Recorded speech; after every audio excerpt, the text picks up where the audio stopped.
आज हम लोग देखेंगे संबंधवाचक सर्वनाम। पिछले क्लास में हम लोग सर्वनाम के अन्य भेद देखे, बहुत सारे भेद देखे। 6 भेद होता है, उसमें से बाकी हम लोग देख चुके। आज हम लोग देख रहे हैं संबंधवाचक सर्वनाम।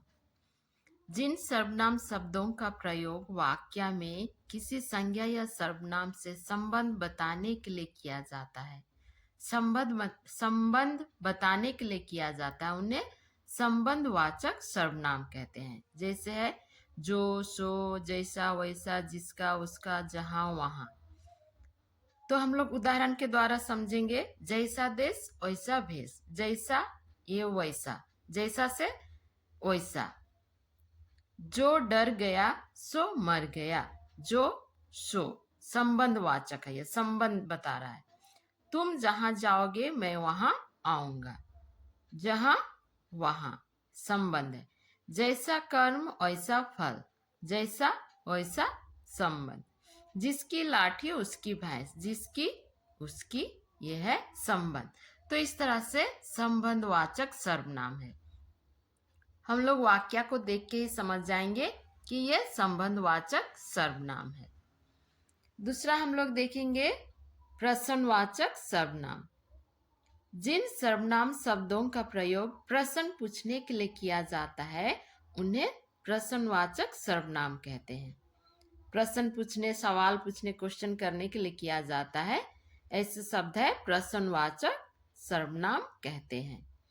जैसे है क्या, कौन, कहाँ, किसने, कैसा। उदाहरण द्वारा समझेंगे। वह क्या लिख रही है? क्या, यह हो गया प्रश्नवाचक सर्वनाम क्या। बाहर कौन आया है? कौन, यह हो गया प्रश्न। किसने उसे मारा? किसने, प्रश्न हो गया। श्याम का घर कहाँ है? कहाँ, प्रश्न हो गया। तो इस तरह से ये प्रश्नवाचक सर्वनाम है। तो आज हम लोग 2 भेद देखे। संबंधवाचक सर्वनाम जिसमें जो, सो, जैसा, वैसा, जिसका, उसका, जहां, वहां, इस तरह का शब्द आता है, वह संबंधवाचक सर्वनाम।